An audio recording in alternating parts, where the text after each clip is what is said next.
Come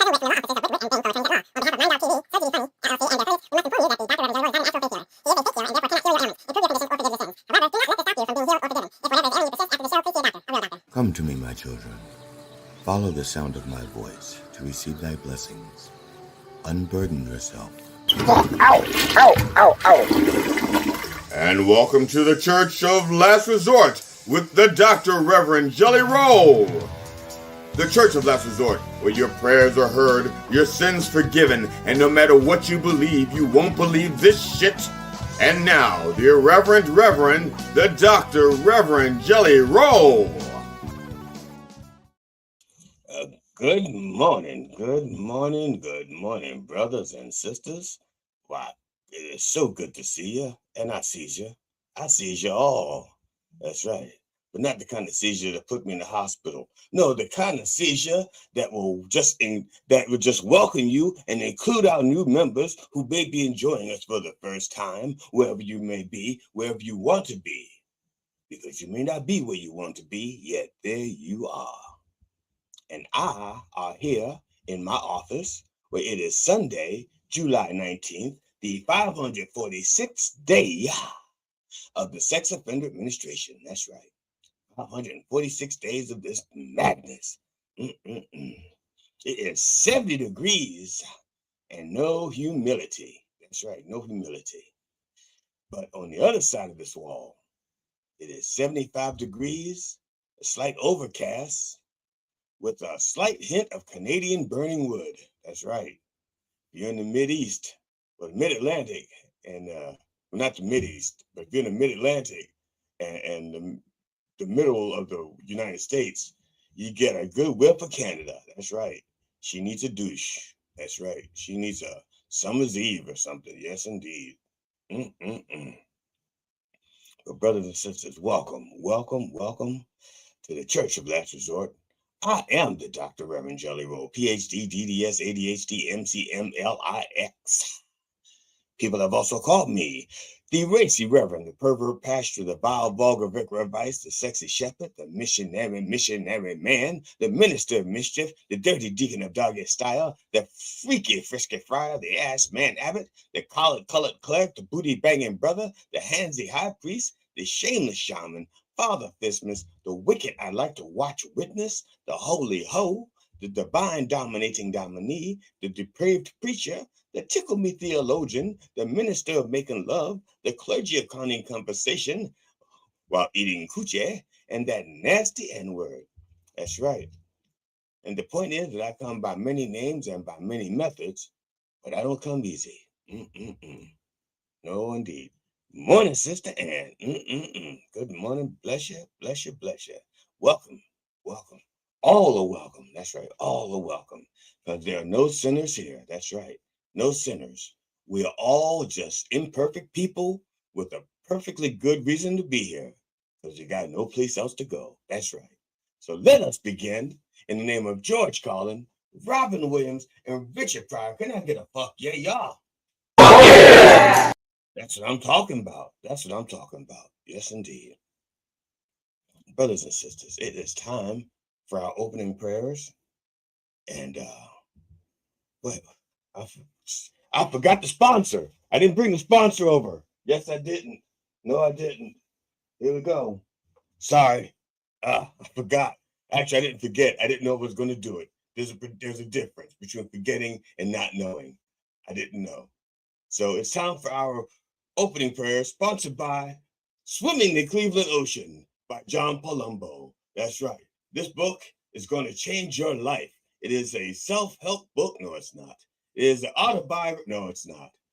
It's just a good read. And if you buy the book, you can get the forward free. That's right. If you buy the book, we'll throw in the forward by G.D. Fenderson. That's right. That's amazing. You don't get that offer with any other book. Buy the book, get the forward free. That's right. So check it out. Swimming the Cleveland Ocean by John Palumbo. That's right. It's a good book. And that's also, this copy came from Amazon. And there's, this copy came from Amazon. But you can get it at crackthesky.com. And you can get the audio book and the digital download. They're both available at crackthesky.com. But if you want the free forward, buy the book, get the forward free. That's what I'm talking about. That's right. That's right. Giving away forwards. What the hell what is John Palumbo up to? Besides about yay tall. Other than that, what is he up to? Giving away forwards with the book. My God. And he doesn't charge extra for the punctuation. There's punctuation in his book. That's right. For free.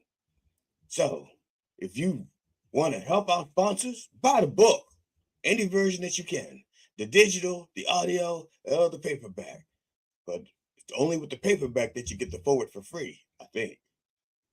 At any rate, if someone you know, or someone you know, or someone who knows you, or you know someone is in need of a prayer by the Dr. Reverend Jelly Roll, please send your request for a prayer or healing or forgiveness or any such madness to me at drreverendjellyroll@gmail.com, just the way it's scrolling across the bottom. If you're on the radio, you don't see it scrolling across the bottom. So I'm going to spell it out for you because you can't see it scrolling across the bottom. It's DREVJELLYROLLE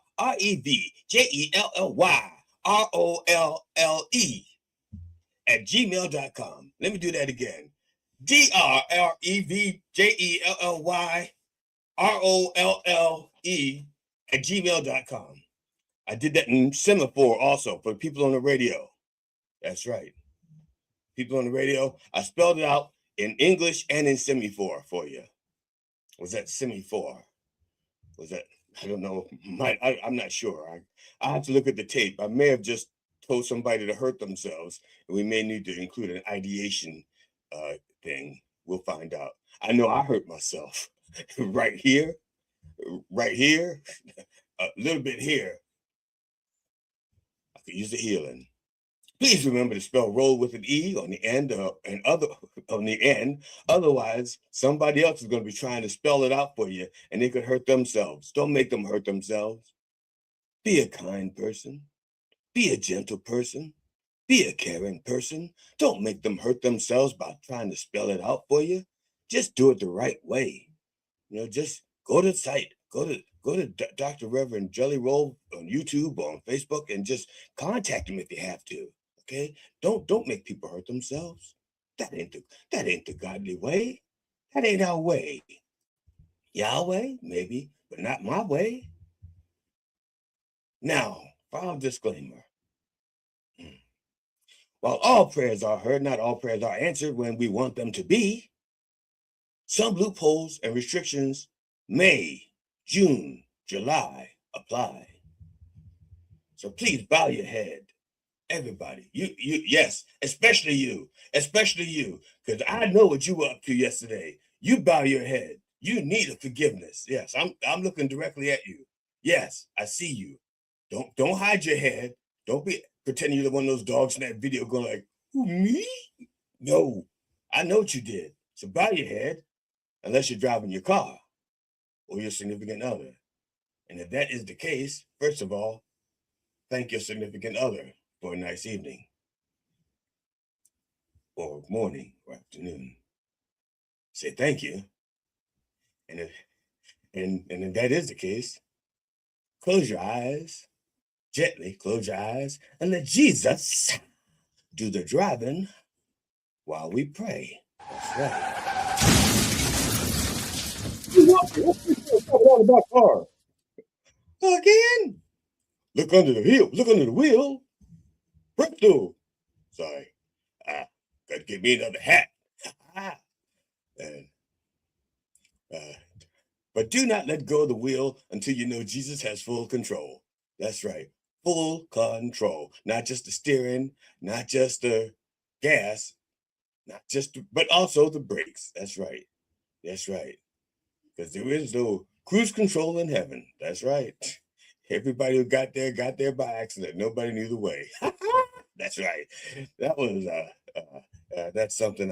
That's a little joke we tell in between ourselves, see, because nobody really knows the way. We all just throw that shit out there going, if you want to get to heaven, you got to do this. If you want to get to heaven, you got to do that. And it turns out nobody knows the way, and the people that get there go like, whoa, I don't know. I turned left to purgatory, and all of a sudden I'm here. I'm glad to be here. I don't know how to get here. Don't know. So brothers and sisters, here we go. Dear Lord, please bless Brother Sam Neill. Sam Neill, the New Zealandite, and that's what we call them, New Zealandites. That's what they call themselves, New Zealandites. The star of the blockbuster Jurassic Park and Hollywood veteran of several decades has died. He was 78. His cause of death was pneumonia. His passing was sudden and unexpected by his family because he had been cancer-free at the time of his death. He had been diagnosed in 2022 with angioimmunoblastic T-Rex lymphoma.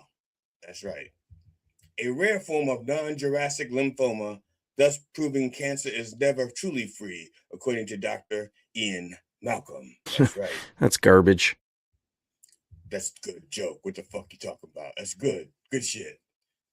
Now, Sam Neill was a good personal friend of mine. Here we are, having dinner after church shortly after his death. Yes, a good, close, personal friend of mine. And it said, yes, Heavy Kev was really touched by that. It says, Sam Neill, we are still mourning him down here. Yes. He was a good Kiwi, not a Kiwi. He was a good New Zealandite. Yes, he was. Good man. Yes. The actor was best known for his role as the gruff but undeniably lovable paleontologist Dr. Alan Grant in Steven Spielberg's 1993 blockbuster Jurassic Park. He reprised the role in Jurassic Park 3, as well as Jurassic World Dominion in 2022. Not to be confused with the 2025 money grab Jurassic World Rebirth and the 2028 planned release of Jurassic World 8. Alan Grant's DNA was just sitting there. He also starred in films including The Hunt for Red October, The Piano, or as we say up here in these parts, The Piany, Event Horizon, The Horse Whisperer, and Bicentennial Man. On TV, Neill earned widespread acclaim for projects such as Riley, Ace of Spies, Merlin, The Tudors, and a villainous 2-season arc in Peaky Blinders, in which he played ruthless detective Chester Campbell. Rest in peace, Sam. You have gone the way of the dinosaurs. Why can't that film franchise do it too? Can I get a Hunt for Red Piano on the Event Horizon behind the Tudors? Amen. Amen. Dear Lord, please bless Sister Wai Ching Ho. Why Ching Ho? I don't know. Why not Ching Ho? Wai Ching Ho, the actress known for her work in Marvel projects, including Daredevil, has died. She was 82. Her cause of death was a stroke. Not Deathstroke. That's a different franchise. Ho, as she loved to be called, Ho, from Hong Kong, got her first U.S. acting credit in 1983 with a role in the soap opera One Life to Live. She played an Asian woman. That's right. She was best known for her role as Madame Gao in the Marvel Cinematic Universe, first in Daredevil in 2015, followed by Iron Fist and The Defenders, both of which aired in 2017. She played an Asian woman mob boss. There's a pattern developing. Ho, as she loved to be called, had a number of other roles over the course of her decades long career, including in Law and Order, Special Victims Unit, Orange is the New Black, New Amsterdam, and Only Murders in the Building. In 2022, she voiced Grandma Wu in Pixar's Turning Red, about using pandas. That movie is about using pandas to spread communism to Canada, I think. I could be wrong, but I'm not Ho. Hollywood had typecasted Ho, only giving her elderly female Asian parts. That's a goddamn shame. Y was a personal friend of mine. That's right. Here we are at a theater enjoying a performance of G.D. Fenderson. You can see we're the only two people in the theater, which is pretty standard for one of G.D.'s performances in the theater. That's right. And that was considered a sellout. We sold out our souls to be there and to support him. That's right. Rest in peace, Y. You were great as Madame Gao. We should all applaud you. Can I get her a hand?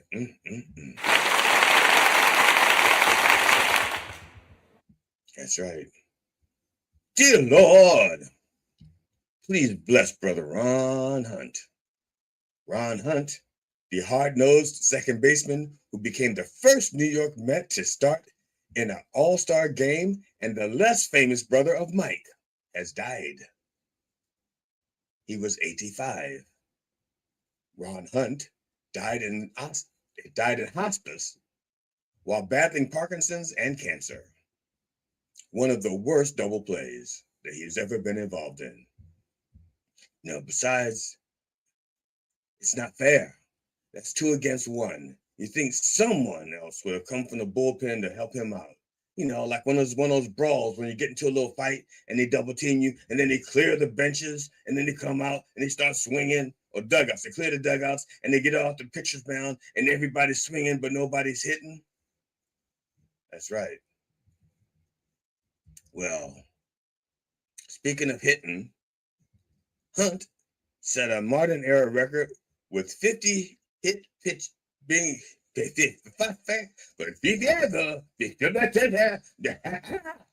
right, let's try that again.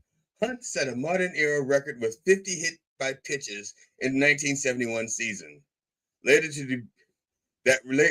record was later broken by Lindsey Graham, who was hit by 103 balls to the chin.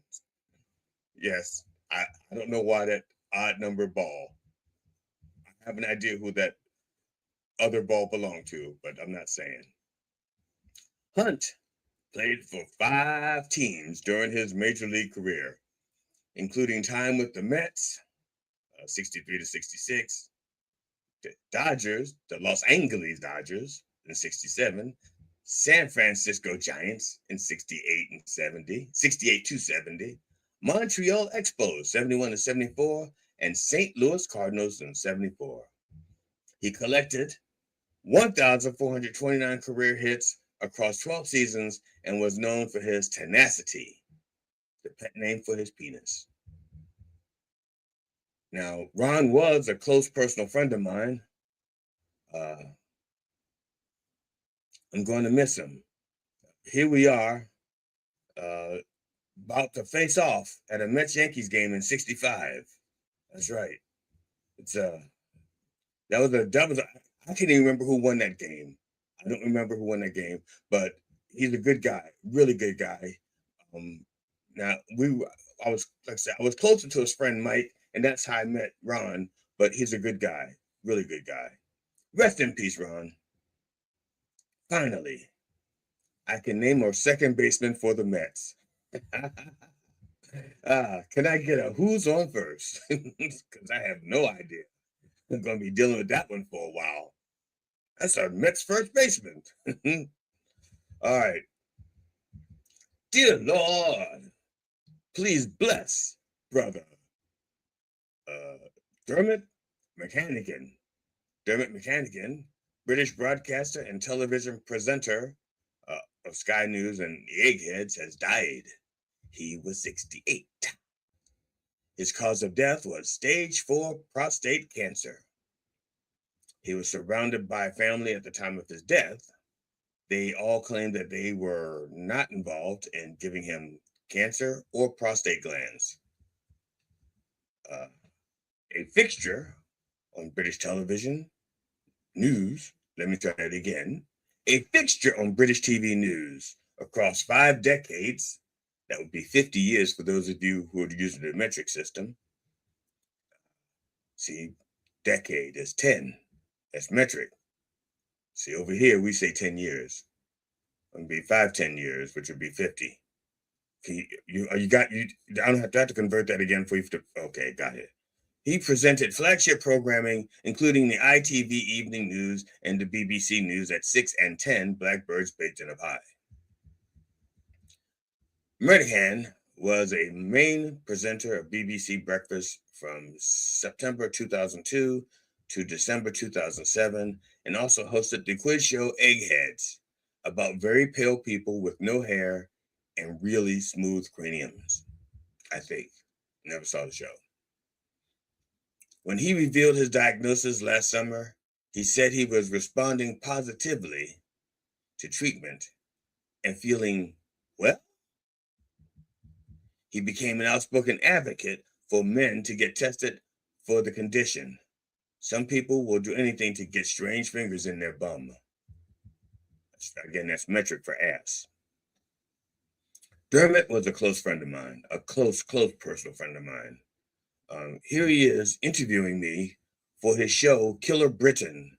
This interview was taken, this picture was taken shortly after his death. That was a great interview, though. He was a really, rest in peace, Dermot. Rest in peace. You were truly a great friend and an excellent interviewer, and your pie recipe was to die for. Can I get a slice of blackbird pie to go? And finally, Lord, please bless the entire behind-the-scenes staff of Mind Dog TV. As sleepy as they may be, as sleepy as they come, as sleepy as they go. They're there, and they are truly doing your work, helping to spread your word throughout the wordosphere. They don't have to get up this early. Well, okay, they do. But after they pee, they can go right back to bed, but they don't. They could be anywhere peeing, but they're not. They're here, wishing they were just anywhere else today. This pissing sounds a lot like my drinking. We're going to intend to get, just in case, we may need a different sound effect. That's for damn sure. And that ought to count for something. MindDogTV.com/merch, the place to go to get all of your Church of Last Resort gear. And what? And yes, just in time for August. Buy something using your August promo code. Matt Napple's birthday, he's turning 67, but he looks like he's 69.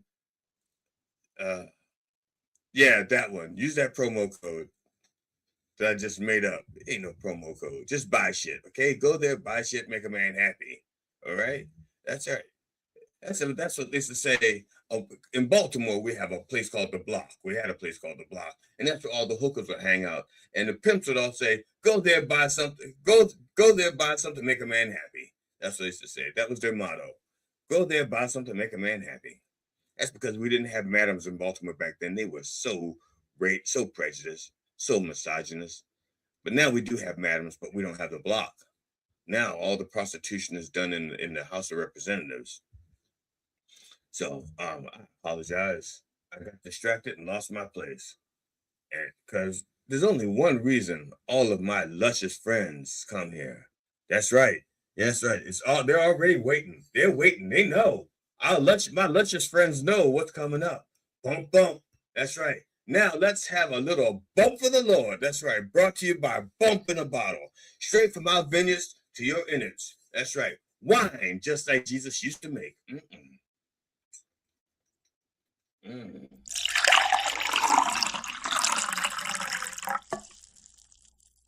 Now it tastes like piss. I'm not sure what that is. Could be subliminal. No. Okay, it's just me.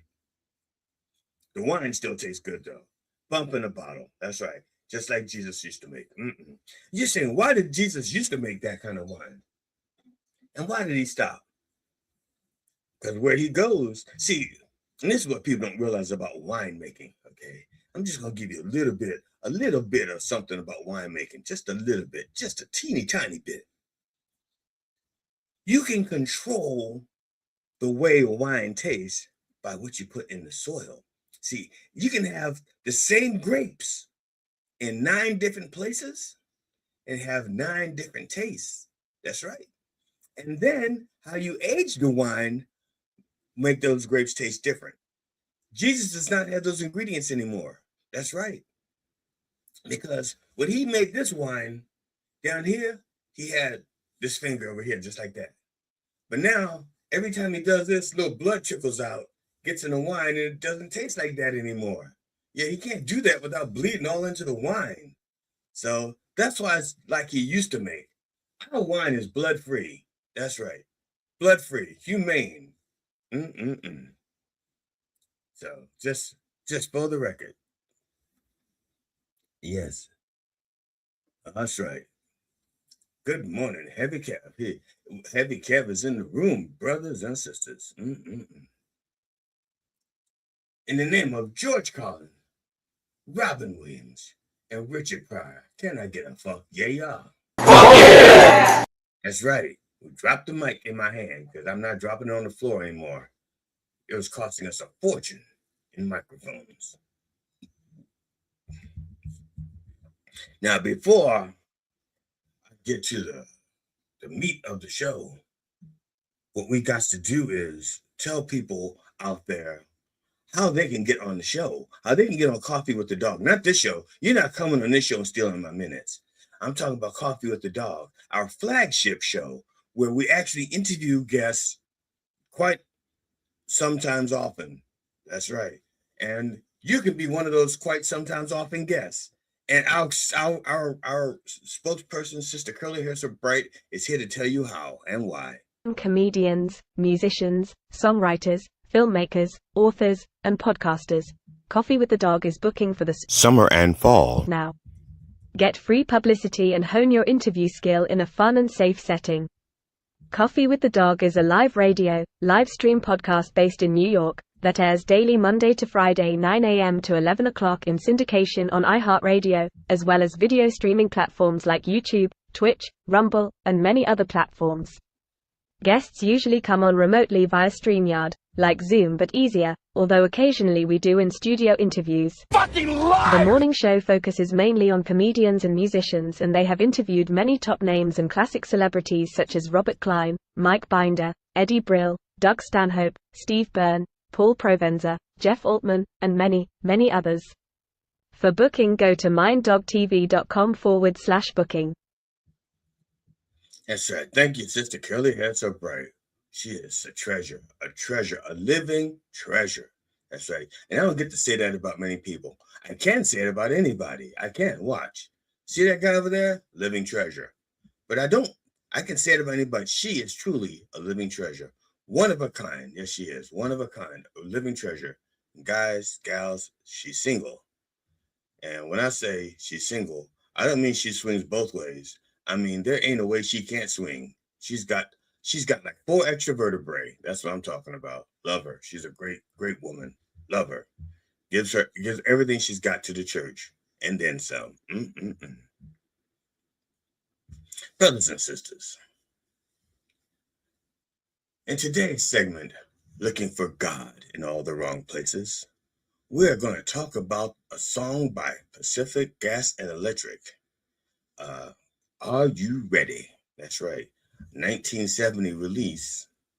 Now, before I hit you with all this stuff, we'll hit you with the sermon, I just want to share a couple of art renditions that one of our parishioners, Heavy Kevin New Zealand, has created for us. Here's one of them right here. Yes. Are You Ready? 1970. That's right. Check that out. That's good artwork. That's the kind of artwork you cannot buy. You can't just buy that kind of artwork. It has to be made. It has to come from the heart of New Zealand. That's right. And here's another one right here. What's this? Are You Ready? 1970. That's right. Pacific Gas and Electric. Are you ready? Yes, indeed. But I hope these pictures help to get you in the mood.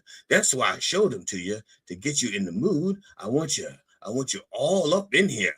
Because see, Are You Ready by Pacific Gas and Electric, released in 1970, is a fusion of gospel, blues, and rock, reflecting both musical experimentation of the era and deeply religious undertones. That's right. It is written by Charlie Allen and John Hill. The song achieved mainstream success, reaching number 14 on the Billboard Hot 100 and number 49 on the R&B chart. Now, this song combines elements of apocalyptic prophecy with inspirational reassurance. And those two things don't seem to go hand in hand. And it creates a tension between fear and hope. Now, here's the thing about this song, before I start getting into the weeds of the words. That's right. Before we get into the weeds of the words, see, I just said that. I did not know that was a thing. I just now thought of it. Before I get into the weeds of the words, I may have to coin that and work that into every week. Get into the weeds of the words. That's right. Man, my brain is so no humility. Zero humility. But before I get into the weeds of the words, I want to explain that the song itself is about 6 minutes long, but the words is only about 40 seconds. And that's because individual words, because he does a whole lot of repeating. And I'm not going to repeat every repeat that he repeats. Well, I'll repeat it because he said it, but I'm not going to break it down because I broke it down once. It's not like it got fixed after break it down again. You know what I'm saying? All right. So,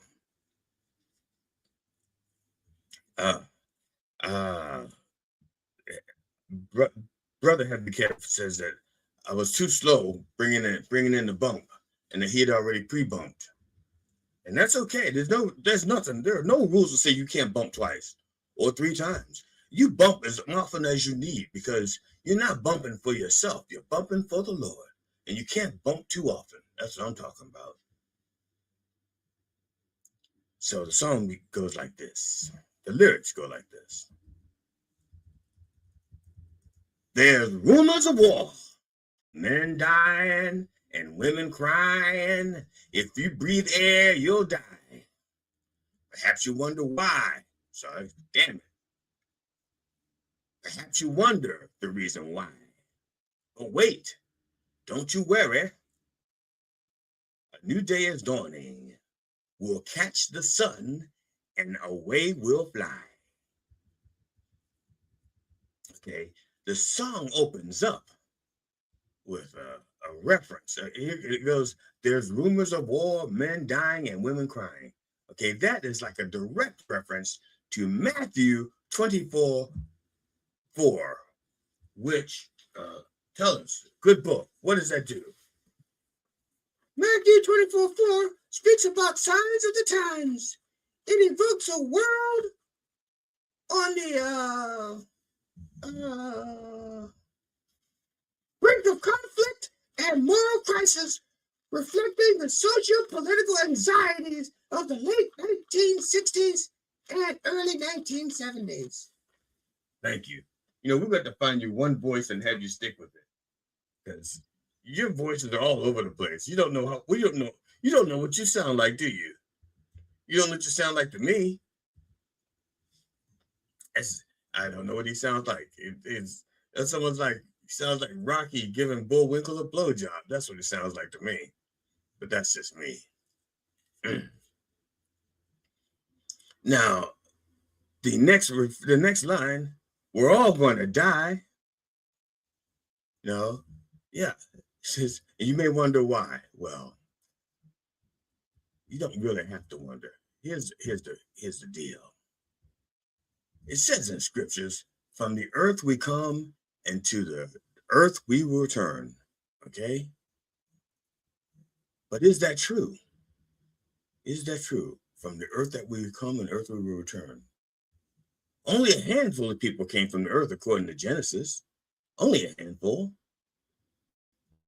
And two of them, are Adam and Eve, if you believe it. A handful. Everybody else was made the old-fashioned way, so it seems. Because you'd have thought that if God had made more than 4 people with dirt, that they'd have said, yeah, well, made a lot of people by dirt, but my 2 favorites are Adam and Eve. He just said, nope, we made man and woman. That's just kind of interesting. He doesn't really say how many men and women that first time. That just occurred to me. He says, I made man and woman.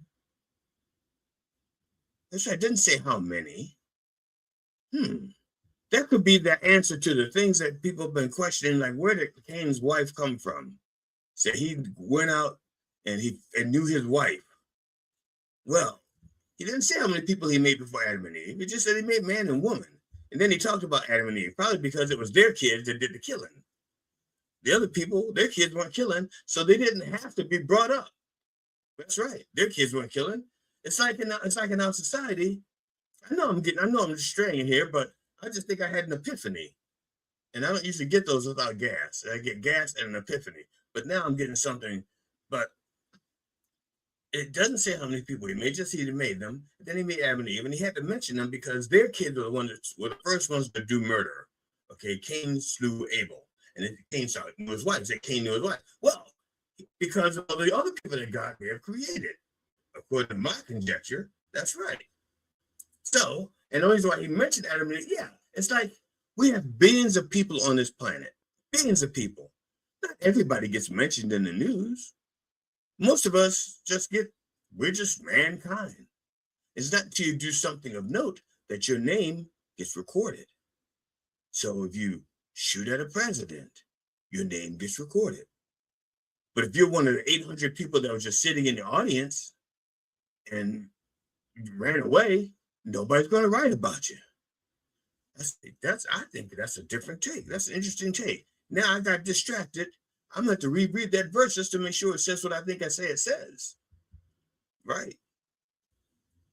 So I'm going to go back to what I wrote, what GD wrote for me, and see if I agree with it. Let's see here.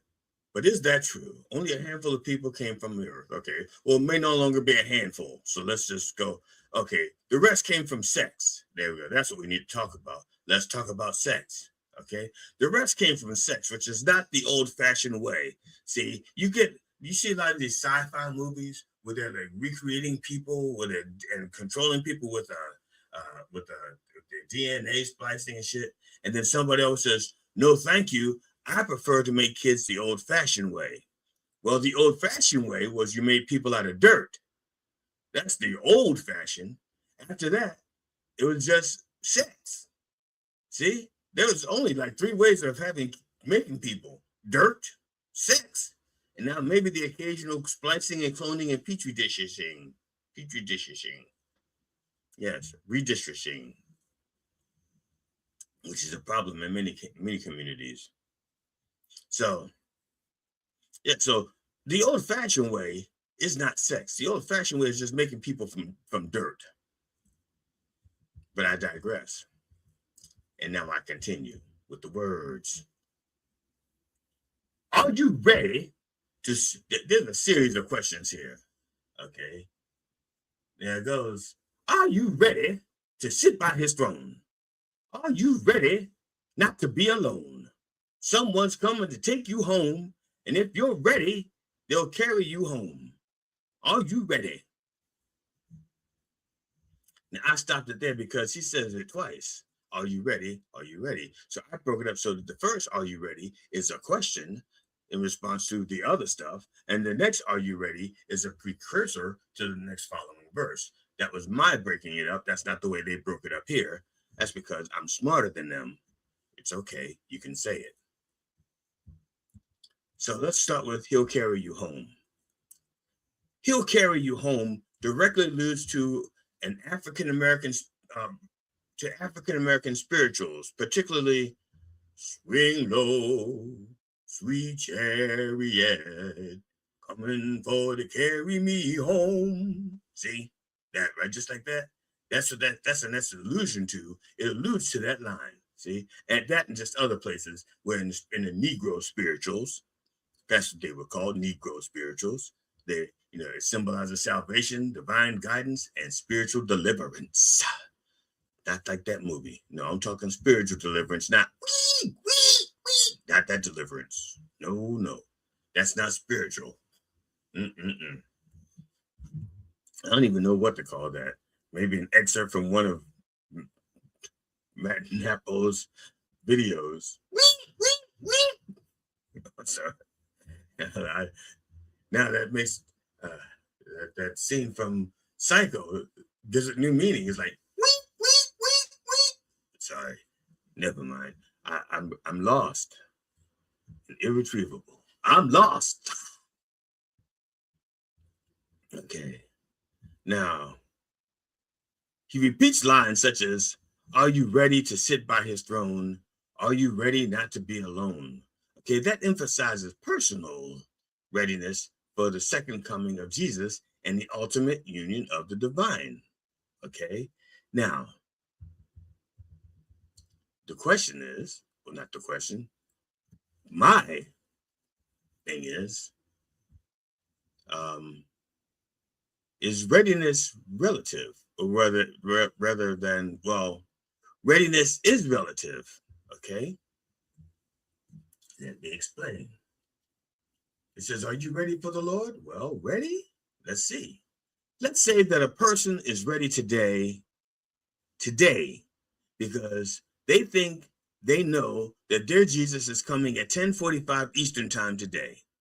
Okay, they're ready now. They got 3 minutes. Okay, they got 3 minutes. They're ready right now. Let's say that Jesus doesn't come, because like many men, it is hard to come while you're being watched or under pressure. So Jesus says, I can't come while you're watching. So stop watching me. And so then that person stops watching. But that person is the only one watching, because it's usually a bunch of people who think it's going to happen at 10:45 today. So some of the people are still watching, and they're still watching, and they're still watching. And after a month or two of not watching, would you still be ready? I mean, you stopped watching, and maybe you moved on with your life. Maybe you've forgotten, and so you're no longer ready. Okay? Would you, or you or what is your ready? Okay? Would you be ready like my buddy's wife? Okay? My buddy's wife says, I'm ready. I just need to put on my makeup and get dressed. And then I'll be right down. But she always says that. She says, I'm ready. I have to put on my makeup and get dressed. I'm ready, but I want to pee before I go. I'm ready. So is that ready? Is that really ready? And all those people that says they are they ready? Or are they just ready light, ready-ish, preparing? And they think preparing is ready. That's not the same thing, okay? I'm preparing a ceremony. I'm preparing a sermon last night. I'm preparing a sermon, and I'm writing things up, and I'm tickety-clacking, clickety-clacking, and that's preparing. And if all of a sudden we went live, I'd be like, whoa, I'm still preparing my sermon. I'm not ready, okay? You're listening now and saying, were you ready then? Were you ready this morning? None of your damn business. I finished writing and I finished preparing. Was I ready? Don't know. So when people say they're ready, I mean, the question is, are you ready? And they answer, yes, I'm ready. Are they ready? Or are they preparing? Okay. It continues. That's right. It continues. Are you ready? people say that he won't come, and I don't know what say you. But if he should, would you be the one? I've got a little question I'd like to ask you. Okay, before going with the questions, because he already asked you a bunch of questions, he's got more questions. So it says, people say that he won't come, and I don't know what say you. In other words, they're doubters and they're believers. He says, are you a doubter? Say he won't come? Or are you a believer? Says he will come. Or you're a pragmatist that says he won't come while you're watching. Okay? Like they say, a watched crotch never comes. That's what they say. But that's not always true, because some people like to be watched. We don't know that about Jesus. Okay? We don't know. So he says, I've got a little question for you. I'm sorry. I've got a little question I'd like to ask you. He says, are you ready to sit by his throne? Are you ready? Okay, actually, he does it like this. He goes, are you ready to sit by his throne? Are you ready not to be alone? Someone's coming to take you home, and if you're ready, they will carry you home. Yeah, something like that. I don't have the thing in my head. You see that? There's no music. That's from memory. Damn, what a good memory I have today. Then it says, are you ready? Now, of course, that are you ready? Like I said, he said it twice, but I break it up because the other are you ready? I use that as the precursor for the next section, the next verse. But I'm not going to break all that down for you because it's very simple questions. And I can't answer those questions for you because he's saying, are you ready to sit by his throne? Where is his throne? Okay. Now, according to the good book right here, hi, his throne is in heaven at the seat at the right hand of the Father, right? That's what his throne is. Now, you may not be that person. First of all, you said, I got to see that throne. First, it doesn't say you're not going to sit on the throne. You're sitting by his throne, okay? We don't know what he's sitting on. We don't know what the people are sitting on. And if is everybody sitting on the grass? Does somebody have like grass allergies? We don't know, okay? When you see all the depictions of heaven, everything is sitting on clouds. Are we sitting on clouds? Is it like sitting on toilet paper, Angel Soft? Like everybody's sitting on, not a sponsor. Everybody sitting on toilet paper rolls, bouncing around. Don't know. Or are we sitting on other people? Those just piled high. It's just like a pyramid of people. Is heaven a pyramid scheme? Don't know. Never been there. Okay, this is all conjecture. See, anybody tells you they know what heaven's like, they're full of shit. Because the book was written by people who never been to heaven. Okay? It said Jesus in my house has many mansions. Doesn't say what condition they're in. It just says there's room for you. I was invited to stay with a couple of ministers in Maine. This is a while ago. I was still studying to be a minister, and I was getting some tutelage. And I stayed. They said, we have a place prepared for you. Okay. It was more like a manger. What it was is they had a barn where they still had animals in it, and they had converted the upper part of the barn into bedrooms and little bedrooms and offices. And I got one of those little bedrooms and offices above the barn, okay, where there's still animals in there. So I'm like sleeping in a manger. I'm in an office with cows and chickens beneath me and some cock off in the distance crowing every hour, which I did not know they did because I did not grow up around cocking crows. And I didn't even hear of counting crows until I met my wife. But yeah, I did not know. But they said they had prepared a place for me, for everybody. And there was many rooms. There was like 4 or 5 rooms. I was just one of 4. I occupied one of 4 rooms. I was the only guest. So they could have had 4 other people there. But guess what? None of those rooms had doors yet. That's right. You walk in, there were no doors. So you had like a curtain. But they had prepared a place, but it was still being prepared. I could sleep there. I had lights. They didn't have toilets. I had to go to the main house for the toilet. It was almost like modified slave quarters. If I wanted to pee, I could poop and pee with the animals downstairs, or I could go to the main house. And at 2 o'clock in the morning, I wasn't going to walk through the middle of the night. I had a flashlight, walking through a place I'd only been there for like 4 hours, walking through a barn I'd only been there for 2 hours, and trying to find a bathroom. And then, then like they said, I didn't go anytime, or I could just poop in the woods. They told me if I wanted to, I could just do it in the woods. They're like, we're free here. We understand how nature works. And they did. They even turned off the electric fence because it accidentally killed a bird. So they turned off the electric fence, trying to keep, so the cattle wouldn't just run off. The sheepish and the goats. The point is, nobody's ever been to heaven, so nobody knows. Anything they say is conjecture based on what they think or would like to happen, okay? Your heaven is as good as mine, if not better, because I don't know what your heaven is. We can talk about that, okay?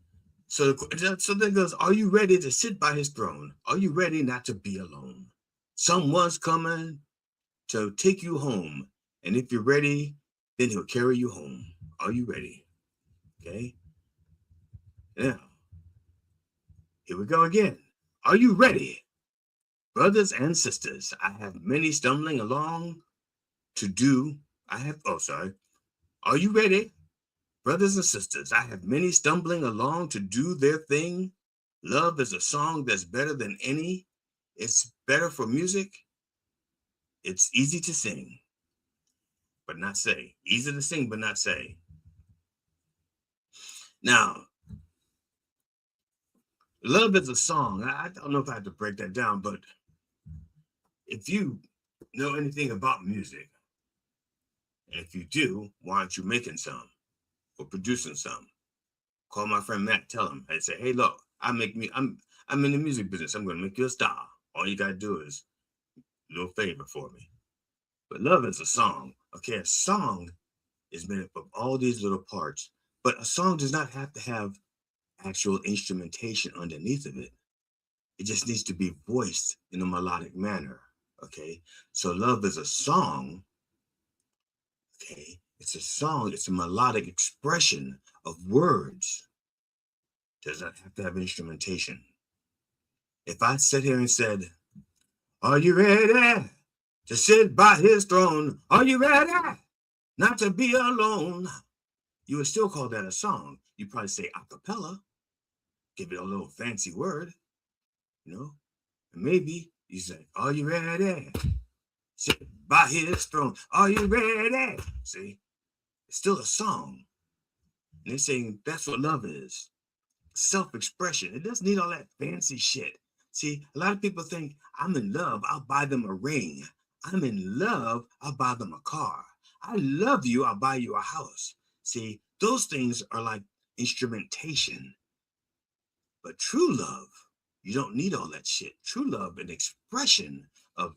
is just an expression from here. You don't need all that other stuff. That's what I think he says when he says love is a song. It's better for music. It's easy to sing. Are you ready to sit by his throne?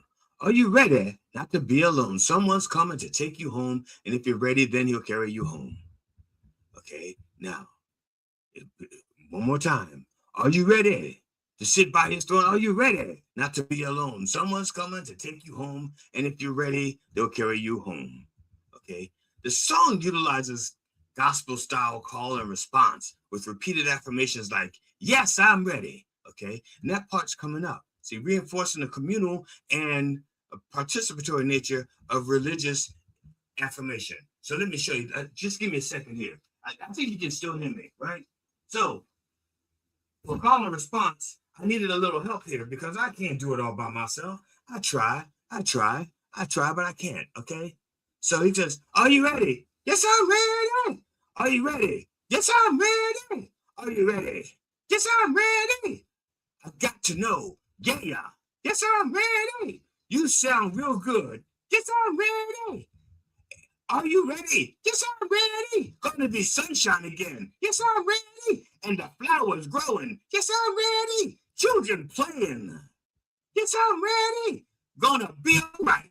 Yes, I'm ready. You got to be ready. Yes, I'm ready. I know you're ready. Yes, I'm ready. Say it loud one more time. Yes, I'm ready. Oh, yes. Yes, I'm ready. Oh, yeah. Yes, I'm ready. Say that loud. Yes, I'm ready. Sing it out loud. Yes, I'm ready. Sounds so good to me. Yes, I'm ready. Oh. Yes, I'm ready. Yes, I'm ready. Yes, I'm ready. Yes, I'm ready. Oh, my God. Can't keep that up for another 4 minutes, but it keeps going. I'm gonna be all right. Yes, I'm ready. Gonna be all right. Yes, I'm ready. All right. Yes, I'm ready. Oh, sorry. The tail. Stop. Watch it. There you go. Make me feel so good. Yes, I'm ready. Make me feel so good. Yes, I'm ready. Yes, I'm ready. No more dying. Okay. We'll discuss that another time. Yes, I'm ready. Because people have this thing that once you go to heaven, there is no dying. All right. Now, let me get this straight here. People have a misconception that if you go to heaven, now I've never been there, and I'm using theosophical society. I'm using logic from the Theosophical Society, okay? They maintain that the more ethereal you become, the less attached you become to this body. So you have to let go of that ego. So if let's say I died 12 years from now, 13, 40, okay, let's be practical. I'm a black man living in this world. I probably have another 40 or 50 years to go. So let's say in 50 years I die and I go wherever I'm going. If I will no longer exist as a Dr. Reverend Jelly Roll, okay? Because that ego was established here on Earth with physical limitations, okay? I was named by my parents. They didn't name me Dr. Reverend. I earned that. They named me Jelly Roll, which I didn't deserve. What else am I going to be? I have two choices: blues singer, musician. Blues singer or reverend. That's it. That's all you can be with a name like Jelly Roll. My parents cursed me from the beginning, and I did the same to my son Jelly Jr. Except for they have me now to guide them to wherever they want to be, and he wants to be an astrophysicist.